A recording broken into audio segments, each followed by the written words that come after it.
BSM3 प्रकरण chapter 6 मेहमान से भगवान बचाए। यह व्यंग है जिसके लेखक है गोपाल प्रसाद व्यास। यह व्यंग विधा का परिचय जो है इसमें अधिकतर लेखन आधुनिक काल में हुआ है, जिसमें किसी बात पर व्यंग करके उसके द्वारा होने वाले दुष्परिणामों से अवगत कराया जाता है, जागरूकता लाने का प्रयास किया जाता है और आवश्यकता अनुसार उसके जीवन में उपयोग करना, यह कार्य इस विधा का है जो बखूबी लेखक जो है कर रहे हैं। लेखक का परिचय। लेखक गोपाल प्रसाद व्यास आधुनिक काल के प्रसिद्ध व्यंग लेखक हैं। व्यंग लेख के साथ इन्होंने कहानी, उपन्यास आदि विधाओं पर भी अपनी लेखनी चलाई है।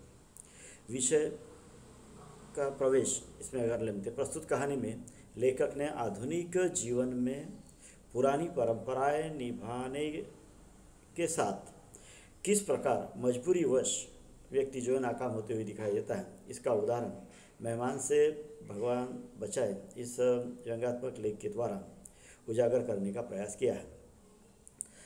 इस लेख का सारांश शुरू करते हैं, जिसको हम समझने में आसानी होगी कि पहले के युग में लोग अतिथि को भगवान का रूप देते थे या मानते थे और यह कहते थे कि अतिथि देवो भव, यानी अतिथि की राह देखते रहते थे, उसका स्वागत करते थे। जब तक मेहमान घर में रहते थे तब तक उसे किसी प्रकार की असुविधा न हो, उसे तकलीफ न हो, इसका गंभीरता से ध्यान देते रहते थे और मेहमान की हर ख्वाहिश पूरी करते थे। लेकिन आधुनिक जीवन में जो है व्यक्ति का जीवन जो है बहुत ही व्यस्त हो चुका है और ऐसे इसमें लेखक आधुनिक जीवन के बारे में भी बता रहे हैं। कहानी में आधुनिक जीवन को ही लेकर कहानी ने बताया कि दिल्ली जैसे बड़े शहरों में क्या होता है। तो लेखक कहते हैं कि आज के युग में मेहमान का घर आना तो दूर, अगर कहीं किसी की चिट्ठी भी आ जाती है तो हमारा विचार दिल्ली देखने का है तो सच मानिए नाड़ी अपना नियत स्थान छोड़ देती है, यानी बीपी बढ़ जाती है। बात पर विश्वास नहीं होता, मजाक ही लगता है। भगवान को याद करने लगती है कि बाबा मेहमान जो है हमारे घर में ना आए, लेकिन भगवान हमेशा साथ नहीं देता है। इसीलिए भगवान के भरोसे न रहकर मेहमान ने जो पत्र भेजा है आप दिल्ली आने का, तो उसका जो है उसे चिट्ठी लिखने का प्रयास करते हैं। ये मेहमान को दिल्ली आने के लिए न आने के लिए पत्र लिखते हैं, चतुराई भरा पत्र लिखते हैं। भाई, तुम्हारे दिल्ली आने के निर्णय से हमें खुशी हुई, तुम आते तो बड़ी खुशी होती, लेकिन मैं स्वयं तुम्हें न आने की सलाह दे रहा हूँ, क्योंकि यह मौसम दिल्ली आने का नहीं है। रेलगाड़ियों की सफ़र का तो आपको पता है कि बहुत परेशानी भरी है और इतने परेशानियों से अगर तुम दिल्ली आते भी हो, पहुंच भी जाओगे, तो दिल्ली का हाल देखकर तुम्हें भारी निराशा होगी। एक तरफ चेचक की बीमारी का माहौल चल रहा है, दूसरी तरफ हैजा फैला हुआ है, न कहीं आने का न कहीं जाने का, और ऐसे में घर में बंद पड़े रहोगे। और कहीं अगर जाते भी हो तो नाटक गृह में, कहीं यार सिनेमा गृह में कोई अच्छी फिल्म भी जो है इस परिस्थिति में आज के इसमें नहीं है। इसलिए इन परिस्थितियों को ध्यान में रखते हुए लाचार होकर फिलहाल मैं तुम्हें दिल्ली न आने की सलाह देने के लिए विवश हूँ। तो अक्सर नेक आदमी जो है ऐसी सलाह देकर जो है समझ जाते हैं कि नहीं बाबा अभी ऐसी परिस्थिति चल रही है तो हमें नहीं जाना चाहिए। लेकिन कुछ लोग जो है ऐसे भी रहते हैं कि जो इसको जो है नहीं मानते हैं और दुर्भाग्य की तरह जो है मेहमान के रूप में जो है घर में आकर टपक जाते हैं। तो ऐसे लोगों के लिए लेखक कह रहा है कि बिन बताया आने वाले मेहमान के साथ में कैसा बर्ताव जो है किया जाता है, वो भी लेखक ने जो है बताने का प्रयास जो है किया है। अक्सर नेक और सीधा साधा आदमी इस सलाह को मान लेता है, लेकिन सभी समान नहीं रहते हैं और बगैर सूचना दिए चिट्ठी पत्री दिए आ जाते हैं। तो आने के बाद उनकी नमस्ते की आवाज़ से ही हमारे प्राण जो है सूख जाते हैं। इसके बचने के लिए कई उपाय जो है किए जाते हैं। मकानी ऐसी जगह लिया जाता है कि वो हमारे यहाँ पे सहजता से ना आ जाए। अगर कोई पहुँच भी जाते हैं तो इतने पर भी अगर कोई पहुंचता है तो जोर से चिल्लाकर भोंपू के जैसा अगर आवाज़ नहीं देती तब तक जो है हमें सुनाई नहीं देता। ऐसे इसमें जो है हमारा घर रहता है और सुनकर जवाब देना ही ज़रूरी है ऐसा नहीं है। सुनकर जवाब देना ही ज़रूरी है ऐसा नहीं है, लेकिन तो क्या होता है फिर ज़रूरी नहीं समझते। पहले लड़के को भेजेंगे कि देखो कौन है, उसके बाद श्रीमती जी देखेंगी कि कौन आया है, कैसा है, ताक झाँक कर देखा करेगी कि कोई सामान वामान तो नहीं है, उसके साथ में कोई बच्चे तो नहीं है। और फिर सब तसल्ली हो जाने के बाद में श्रीमती सिग्नल देंगी कि लाइन क्लियर है, कोई नहीं है, मतलब मेहमान नहीं है। तो उस पर भी देखेंगे, झाँक कर देखें कि जब तक पूरी हानि नुकसान का प्रश्न नहीं होगा तब तक जो है 99% कहलवा देते हैं कि घर में बाबूजी नहीं है, यानी व्यक्ति घर में नहीं है। इस पर भी मेहमान बाहर सड़क पर यानी खुले में हमला करता है।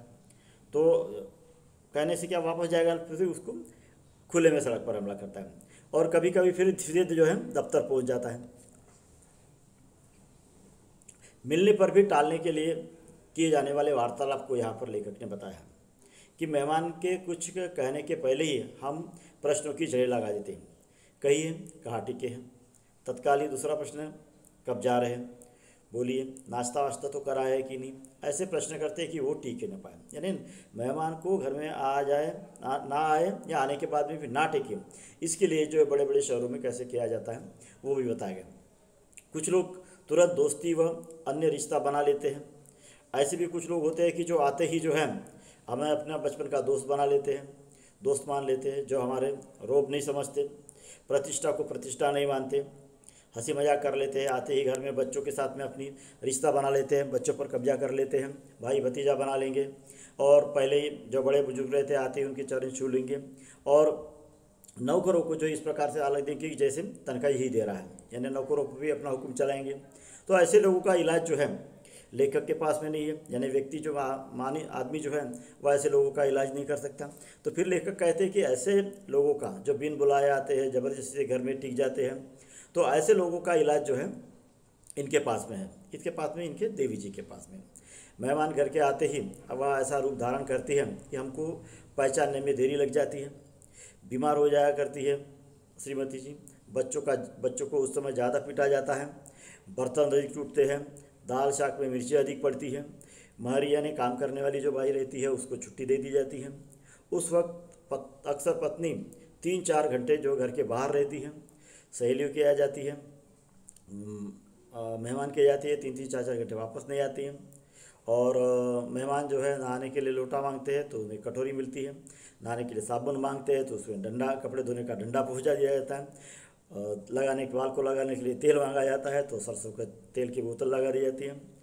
तो इस प्रकार जो है घर की महिला जो उसे परेशान करती है। खाना खाते के वक्त जो है दाल की जगह पानी ज़्यादा रहता है, चावल तो छोड़िए कंकड़ रहते हैं। तो कहना ऐसा है कि वो ज़्यादा दिन जो है घर में टिक ना पाएंगे, इसके लिए श्रीमती जो है बहुत तरह तरह के काम करती है।